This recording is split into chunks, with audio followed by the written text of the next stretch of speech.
বাংলাদেশের পররাষ্ট্রমন্ত্রী ডক্টর খলিলুর রহমান। নানা কারণে তিনি এখন আলোচিত, কারো, কারো কাছে সমালোচিত। অনেক ক্ষেত্রে কেউ তাকে বিতর্কিত করার চেষ্টা করছেন।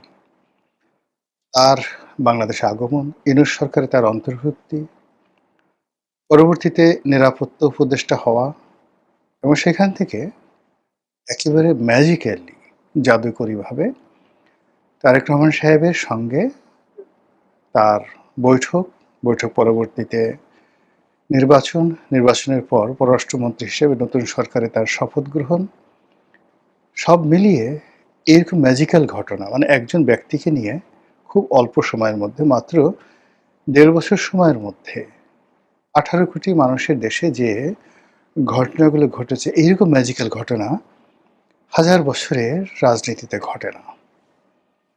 যখন শেরশাহের অর্থমন্ত্রী রাজা টোডরমল, তাকে সম্রাট আকবর অল অন এ সাডেন এনে মুঘল দরবারে তিনি প্রকাশ্যে তাকে রাষ্ট্রের অর্থমন্ত্রী বানালেন, তখন সারা বিশ্ব কেঁপে উঠেছিল।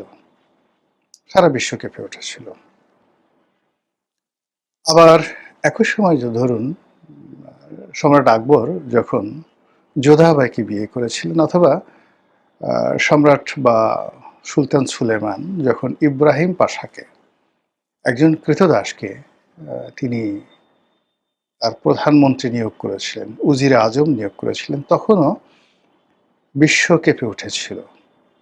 একইভাবে বাংলাদেশে এই সময়টিতে ডক্টর খলিলুর রহমানের নিয়োগ পররাষ্ট্রমন্ত্রী হিসাবে, বিশেষ করে তারেক রহমান সাহেবের সরকারে বাংলাদেশ সংশ্লিষ্ট যে সকল দেশি বিদেশি শক্তিসমূহ রয়েছে, সবাই রীতিমতো নড়ে চড়ে বসেছে।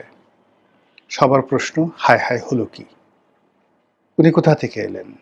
কে তাকে নাজিল করলেন? তার কপালে রাষ্ট্রিকা কে এঁকে দিল? স্বয়ং বিধাতা, নাকি আমেরিকা, নাকি ভারত, নাকি ডক্টর মোহাম্মদ ইউনূস, নাকি তারেক রহমান, নাকি তিনি তার আপন যোগ্যতা বলে নিজেকে বাংলাদেশের জন্য অপরিহার্য করে তুলেছেন?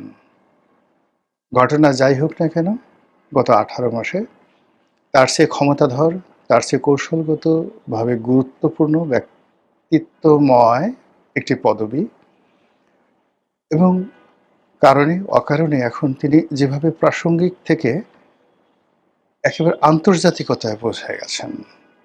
তিনি বাংলাদেশের পক্ষে জাতিসংঘে নির্বাচিত হয়েছেন সাধারণ পরিষদের সভাপতি রূপে, এবং ১টি বছর এই দায়িত্ব তিনি পালন করবেন। কাজে তাকে অ্যাভয়েড করা, তাকে তুচ্ছ-তাচ্ছিল্য করা বা তাকে অগুরুত্বপূর্ণ মনে করার মতো নির্বুদ্ধিতা বাংলাদেশের সাধারণত রাজনৈতিক মহলে কারো হবে না। আমার দুর্ভাগ্য বা সৌভাগ্য আমি জানি না, এই ভদ্রলোককে আমি কখনো সামনাসামনি দেখিনি, কখনো তার সঙ্গে আমার কথা হয়নি, এবং আশ্চর্যের ব্যাপার হলো ডক্টর মোহাম্মদ ইউনূসের ক্যাবিনেটে তিনি অংশগ্রহণ করার পর আমি মূলত তার নাম জানছি। এর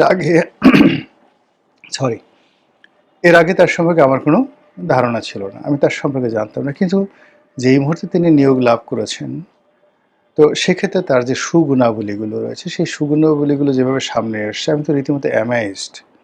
আমাদের দেশে এত লেখাপড়া জানা মানুষ, আন্তর্জাতিক অঙ্গনে এত সুপরিচিত মানুষ আছেন, আমার জানা ছিল না। এরপর ইউনূস জমানাতে তিনি আসলে অত কথা বলেননি, কিন্তু তিনি যে এত সুন্দর ইংরেজি বলতে পারেন, এত সুন্দর বাংলা বলতে পারেন, আর তার যে ডিপ্লোম্যাটিক ল্যাঙ্গুয়েজ, ওরাল এবং বডি ল্যাঙ্গুয়েজ, তার ড্রেস কোড, তার হেয়ার স্টাইল, তার বসার স্টাইল, সব মিলিয়ে আমার কাছে মনে হচ্ছে যে আপনি যদি প্রশংসা করতে চান, তাহলে তিনি এক অনন্য ব্যক্তিত্ব আমাদের পররাষ্ট্র মন্ত্রণালয়, এবং এমন আধুনিক, এমন চৌকস, এমন লেখাপড়া জানা এবং ইন্টারন্যাশনাল ব্যাকগ্রাউন্ড সম্পন্ন করে পররাষ্ট্রমন্ত্রী বাংলাদেশে আসেননি।